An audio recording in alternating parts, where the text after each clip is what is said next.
जी, अस्सलाम वालेकुम रशीद भाई। वालेकुम। मैं वक़ास हूँ और आज हम इंटरव्यू करेंगे रशीद भाई के साथ। और ये इनका जो कारोबार है वो इलेक्ट्रिकल मोटर्स, इलेक्ट्रिकल फ़ैन और एग्जॉस्ट फ़ैन, इनकी यहाँ पे माशाल्लाह से फैक्ट्री है। तो थोड़ा सा इनसे हम इंटरव्यू करेंगे और इनसे पूछेंगे इनकी फैक्ट्री के हवाले से कि उसमें जो क्या क्या चीज़ें जो हैं ये मैन्युफैक्चर करते हैं। जी, रशीद भाई, आप मुझे ये बताएं कि आप अपनी फैक्ट्री में कितने सालों से काम कर रहे हैं। यार बेसिकली जो हमारी फैक्ट्री है उसको तकरीबन कह लो बने हुए इस टाइम 40 साल से ऊपर ही हो गए हैं। माशाल्लाह माशाल्लाह। मैंने जब से होश संभाला है तो वालिद साहब ने काम करते देखे हैं अपने बड़ों को। बड़े भाई थे भी इस काम को यानी कि करते थे, जैसे जैसे जो लोग होश संभाला उन्होंने साथ साथ वालिद साहब के साथ काम करवाते रहे।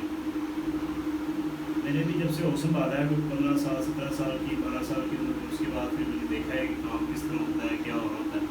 तो ये थोड़ा स्कूल से पार्ट टाइम की छुट्टी होगी 3 माह की, तब थोड़ा टाइम दे दे रहा।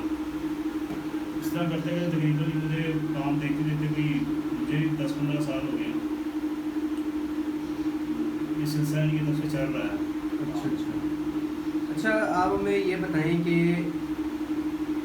आप अपनी फैक्ट्री की थोड़ी सी हमें हिस्ट्री बताएं और ये बताएं कि इसमें आपकी जो फैक्ट्री है इसमें क्या चीज़ें जो हैं वो मैन्युफैक्चर होती हैं। यार हिस्ट्री ये है कि वालिद साहब ने जो मेरे वालिद साहब हैं जो हमारे, उन्होंने एक काम स्टार्ट किया था तकरीबन यहाँ से, मैंने आपको जैसे बताया कि 40 से 45 साल पहले उन्होंने जब बनाई थी फैक्ट्री।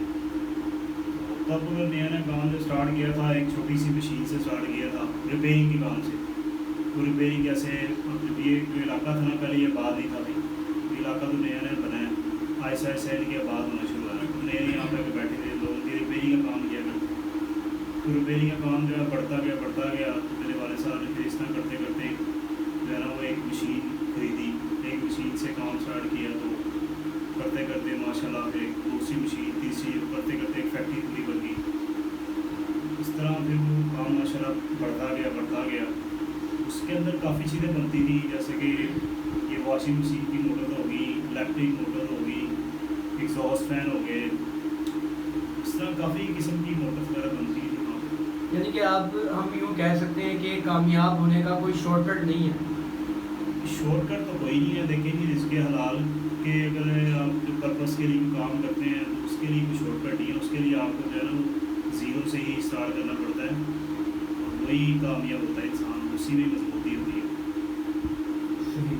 अच्छा रशीद भाई, हमें आप ये बताएं कि आप जो कूलर बनाते हैं, आप यानी कि कूलर के जो आप पंखे बताते हैं वो कैसे आप बनाते हैं। तो ये बताएं कि ये ये जो पंखे हैं और मोटर्स जो हैं ये कितने हिस्सों में डिवाइड होती हैं, इनके पार्ट्स यार बताएं। ये बेसिकली जो है ना मोटर जो है, जैसे मिसाल के तौर पर हम एयर कूलर की जो मोटर है उसको जो बनाते हैं ना, उसके अंदर उसका जो मटीरियल है मुख्तलिफ जगहों से आता है। जैसे कि उसके अंदर की जो एक होती है कवर होती है जिसकी अंदर तार जो है ना बाइंडिंग हुई होती है, वो जैसे बाहर की कंट्री से आता है माल जो है ना शिपों के ज़रिए, तो वो गुजरांवाला शहर के अंदर आके खुलता है। तो गुजरांवाला से वो आता है, फिर इसकी जो एक बॉडी है, इसका जो स्ट्रक्चर है जिसका, वो बॉडी जो है वो जैसे यहाँ पे भट्टियाँ लगी हुई हैं जगह जगह, वहाँ पे बनती हैं देगी, देगी बनी होती है, सिल्वर भी बन रही है वो है। तो वो इस तरह वो भट्टी से बन के आता है। तो इसके अंदर जो होता है वो एक रूटर होता है जिससे ये मैग्नेट पैदा होता है, पंखा घूमता है, वो वाला भी बाहर से बन के आता है। इस तरह छोटे छोटे पार्ट्स हैं वो मुख्य जगह से इकट्ठे किए जाते हैं। तो फिर वो पंखा जो है ना यहाँ फैक्ट्री के अंदर हम जो है उसको जोड़ते हैं उसको मुकम्मल तौर पर। कुछ काम जो है ख़राब मशीन का भी होता है, उसके बाद बाइंडिंग का काम होता है, फिर उसको मुकम्मल तैयार करके इसको पेंट किया जाता है, फिर जो है वो अगले बंदे को डिलीवर किया जाता है। तो ये सारी जो मोटर्स की चीज़ें हैं वो पाकिस्तान से आपको मिल जाती हैं या फिर चाइना वगैरह से भी आपको मंगवानी पड़ती हैं। नहीं यार, चीज़ जो है ना ये लोकली मिल जाती है हर चीज़। ये जो पंखा है ना हमारा, ये लोकल प्रोडक्ट्स के अंदर आता है ना, तो तो ये हर चीज़ तकरीबन ही पाकिस्तान के अंदर से मिल जाती है, उसकी कोई ऐसी चीज़ नहीं है जो बाहर से इम्पोर्ट करनी पड़ती है, हर चीज़ यहीं से मिल जाती है। अच्छा रशीद भाई, हमें ये बताएं कि कूलर के जो आप पंखे प्रोड्यूस कर रहे हैं वो कितने उनके साइज़ हैं, साइज़ क्या है उनके, और उनकी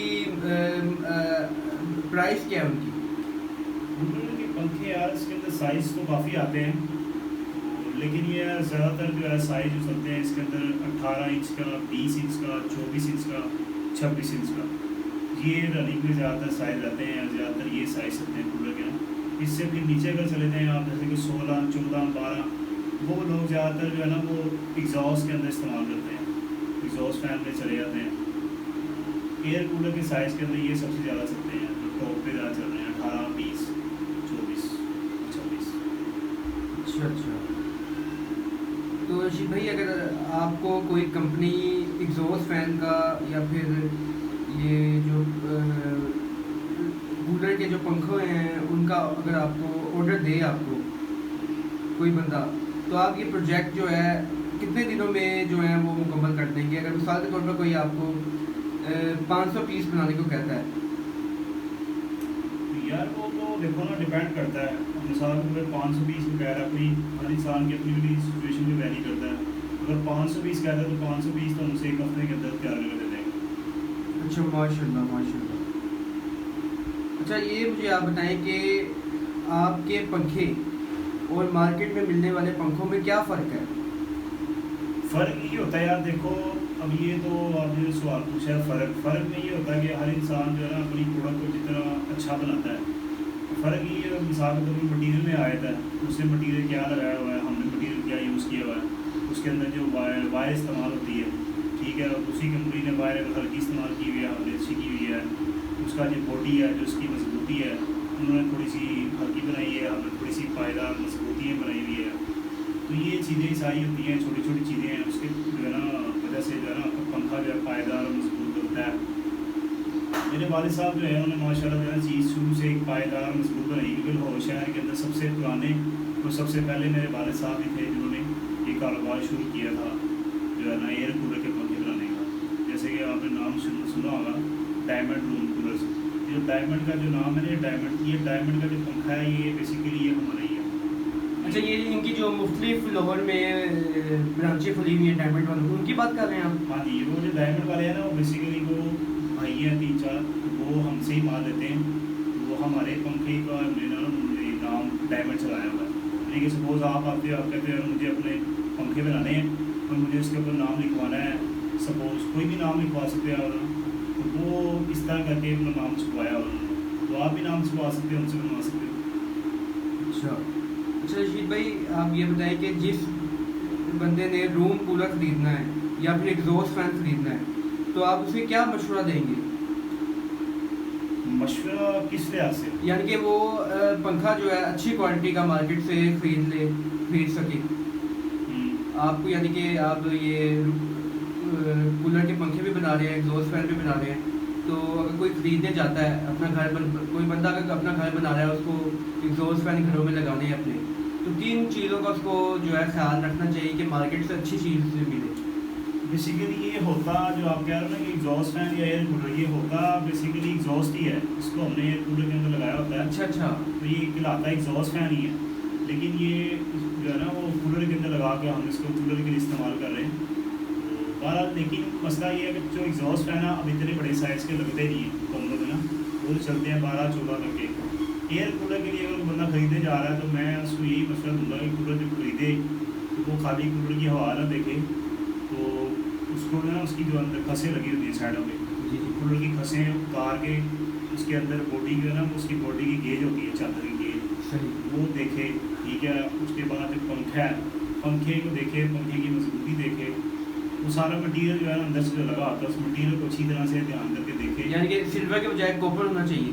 सिल्वर भी अब ज़्यादा मोस्टली सिल्वर ही चल रहा है, जिसको लोग ज़्यादा चाइना कॉपर कहते हैं। चाइना कॉपर कोई कॉपर नहीं होता, ना ऐसी कोई चीज़ आती है, सब या सिल्वर होता है या कॉपर होता है। जो सिल्वर होता है उसका नैमल होता है वाइट, जो कॉपर होता है उसका जो नैमल है ना छीलने के बाद रेडिश होता है। अच्छा ये अच्छा। कॉपर इस तरह की पहचान है। नहीं, बाज़ औक़ात लोग जो है वो सिल्वर के ऊपर जो है वो कॉपर का पानी चढ़ा देते हैं। वो नहीं, ऐसा होता ही नहीं है, ऐसा कोई सिस्टम नहीं है। वो सब फेक है, झूठ है। आप जो है ना जो किसी दुकानदार से चीज़ अब लेंगे कूलर के, यार भाई ये सिल्वर का है, कॉपर का है, तो वो सीधी बात को आपको बताएगा। अगर नहीं बता रहा तो आप जो है ना ऊपर से जो है ना वो हल्का सा नैमल छील लें, उसे क्या आपने छील के चेक करवाना है, वो नैमल छील के चेक करवाएगा आपको, वो आपको पता चल जाएगा कि सिल्वर का है, कॉपर का है। अगर सिल्वर का हो तो उसका वो नैमल वाइट नीचे से निकल आएगा, अगर कॉपर का होगा तो रेड ही सा निकल आएगा। सही, बहुत आपने तजुर्बे की बात नशीद भाई हमें बताई है। अच्छा, मेरा ये आपसे सवाल है कि इस दुनिया में जब हम गौर फिक्र करते हैं, अगर आप 7 साल के बच्चे से पूछें कि आप ज़िंदगी में कामयाब होना चाहते हैं या नाकाम होना चाहते हैं, वो आपको ये कहेगा कि मैं अपनी ज़िंदगी में कामयाब होना चाहता हूँ। तो हम फिर इस नतीजे में पहुँचते हैं कि इस दुनिया में हर इंसान जो है वो कामयाब होना चाहता है। तो इससे पहले जो है हम ये तो डिफ़ाइन कर लें कि कामयाबी है क्या। तो सवाल मेरा आपसे ये है कि आपकी समझ में और नज़र में कामयाबी क्या है, आप इसको कैसे डिफ़ाइन करेंगे? यार देखो, बेसिकली अगर तो हम लोग दुनियादारी के लिहाज से देखें ना कि यार कामयाबी क्या है, तो हम लोगों को हर चीज़ नजर आती है, हर चीज़ के अंदर जो है ना वो पैसा नजर आता है, पैसा पैसा, हर चीज़ हमने अपने हर चीज़ का जो मैयार है ना वो पैसे के साथ जोड़ दिया। मुझे ऐसा लगता है जो लोगों ने जो दुनियादारी के अंदर जो हम लोग घुस गए ना, उसकी वजह से हम लोग कामयाबी को का जो हर पहलू है वो पैसे के साथ जोड़ते हैं। तो मैं ये समझता हूँ कि इंसान जो है ना, सबसे बड़ी कामयाबी ये है, जैसे कि एक कहावत भी है कि इंसान ने जो है ना वो लोगों के लिए अपने दिलों में क्या कमाया है, ज़बरदस्त। अपने लिए लोगों के दिलों में क्या कमाया है। सबसे बड़ी बात ये है, यानी कि कामयाबी की ये है कि इंसान ने इंसानी फलाह बहबूद के लिए क्या काम किया है। आप देखो ना, जैसे कि जो लोग हैं, जितने पुराने लोग गुजरे हैं, आपने या मैंने अच्छे लोगों को याद किया हुआ ना, अब्दुल सत्तार ईदी साहब हैं या अल्लामा इकबाल साहब थे, ये और भी जितने भी अल्लाह के नेक वली हैं, या और भी जितने भी दुनिया के अच्छे अच्छे लोग हैं, उन्हीं को लोग किताबों में पढ़ते हैं, उन्हीं को लोग याद करते हैं।